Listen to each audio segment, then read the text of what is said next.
dismiss history at our peril. Liberty Nation Radio with Mark Angelides. And you're back on Liberty Nation Radio. I remain Mark Angelides. We're continuing our conversation with Liberty Nation senior political analyst and longtime host of this here show, Mr. Tim Donner. Thanks for sticking around, Tim. We've discussed, I guess we call them the high points of Trump's first year. We've talked about his dismantling of Joe Biden's entire presidential legacy, really.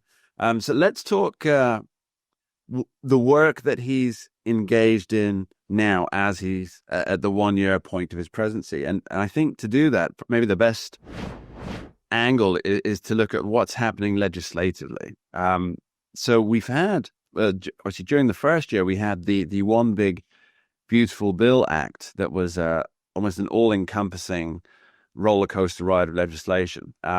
Let's two questions here. One is, do you think that the effects of the OBBA are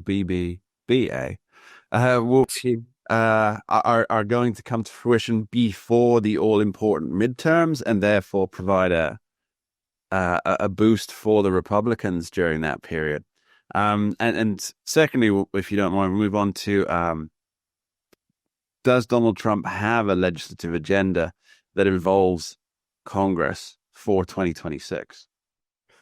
I've got to think that given all the provisions of the One Big Beautiful Bill Act going into effect this year, that he's done all he can do on the sort of tax and spend side of the equation. But one thing I think he has to attack, because if he doesn't, the Republicans are going to get blamed, even though Obamacare was not their idea and was not a bill that a single Republican voted on back in 2009, 2010, during the Obama administration. But nevertheless, with the failure so far to re-up on the special Obamacare subsidies that were passed during the pandemic, people's health care costs are rising. And that's for the about 27 million people who have Obamacare. People with just private insurance plans are not affected by this. But you've got to think a second reconciliation bill. First of all, it's going to happen.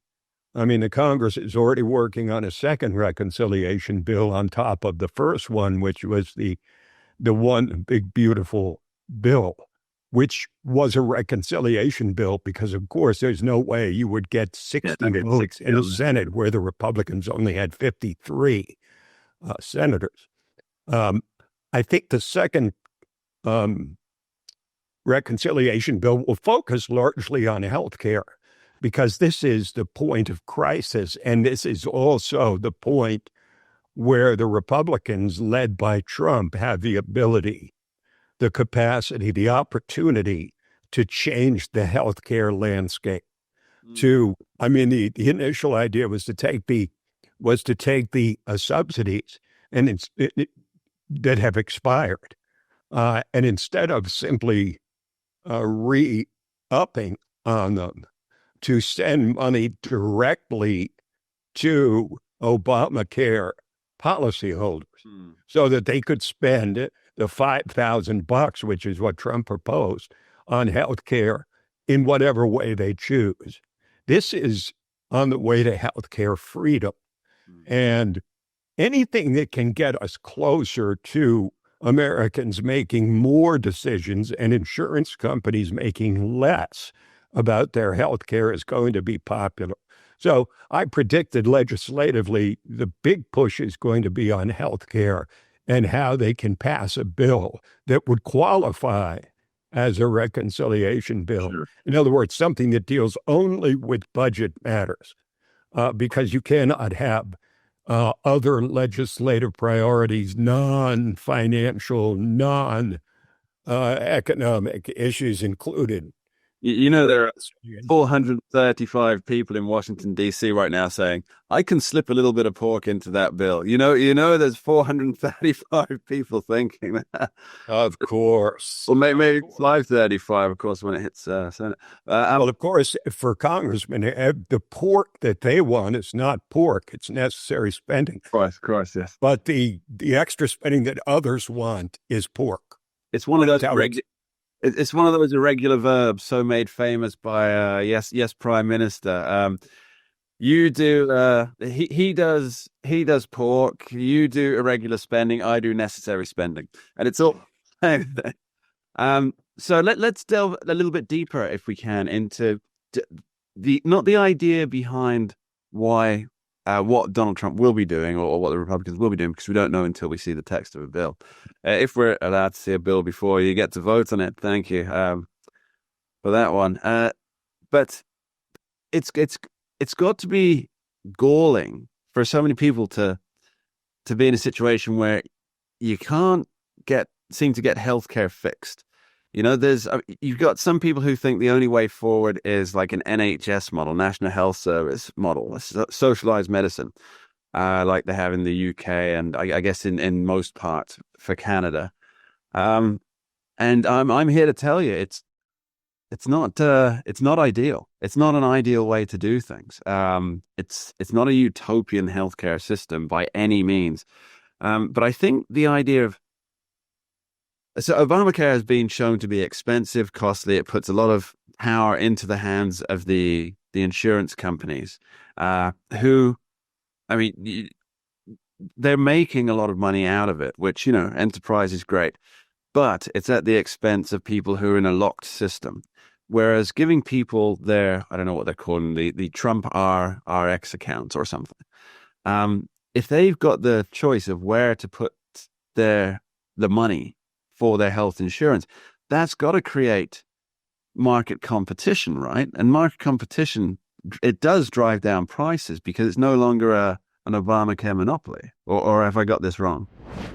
No, I think the biggest problem that the Republicans writ large have had for the last 15 years is an utter inability to come up with an alternative to the Affordable Care Act, Obamacare, that they could agree on. They've had 15 ideas, but they've had no single idea that they could rally around, support, and advance. And I think what I'm saying is that now is the perfect opportunity for them to do that if they're serious. But I think there's just too many Republicans who are too queasy about changing the healthcare system in the year of a midterm election. I'm sure then many of them would say, well, that's a good idea, but let's do it right after the midterms. But I think Trump doesn't want to wait, and he shouldn't. Yeah, he shouldn't wait, right? It's his presidency, right? But it's historic. Every crisis is an opportunity, and the opportunity here is to rejigger healthcare for Americans. As much as people complain, when Obamacare was passed, over 80% of the American people said they were satisfied with their healthcare. Over 80%. People complain, but they don't want to change what they have. Well, eventually that became Obamacare that everybody had, and a program that was extremely unpopular when it passed is now popular because it is the status quo. Sure. And, rhino Republicans and people only concerned about reelection may have trouble really changing up the entire healthcare system. But I think this is the big challenge ahead of Republicans and Trump. And I know for sure that they are working on Obamacare alternatives, and that they intend to put that in a second reconciliation bill along with some other economic initiatives. Here's the thing.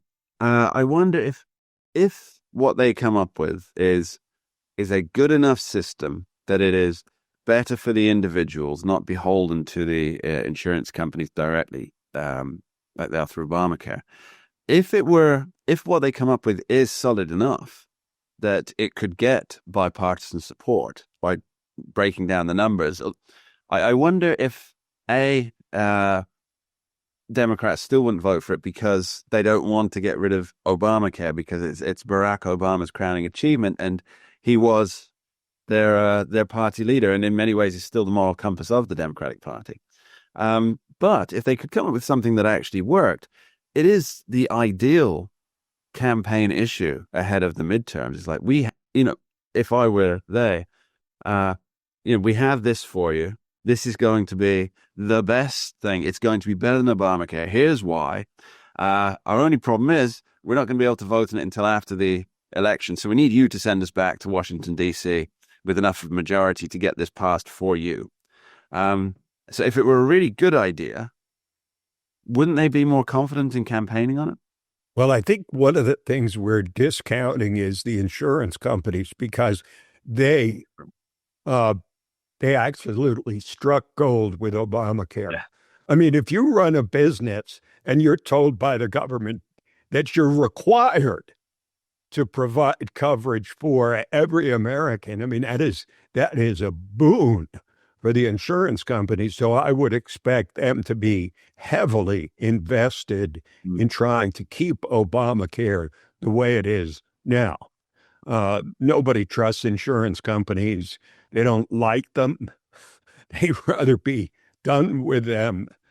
But it is the way things are now. I think the best strategy for the Republicans is to come up with the best possible plan to replace Obamacare or supplement it, at least for starters, and then force the Democrats to vote against it.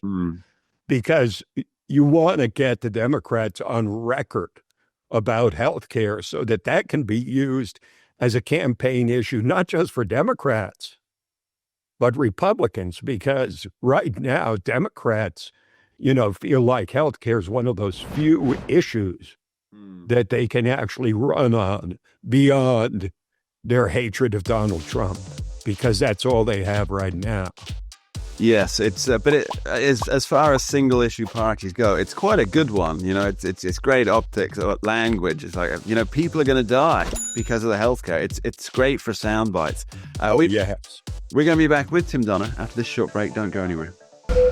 We dismiss history at our peril. Liberty Nation Radio with Mark Angelides.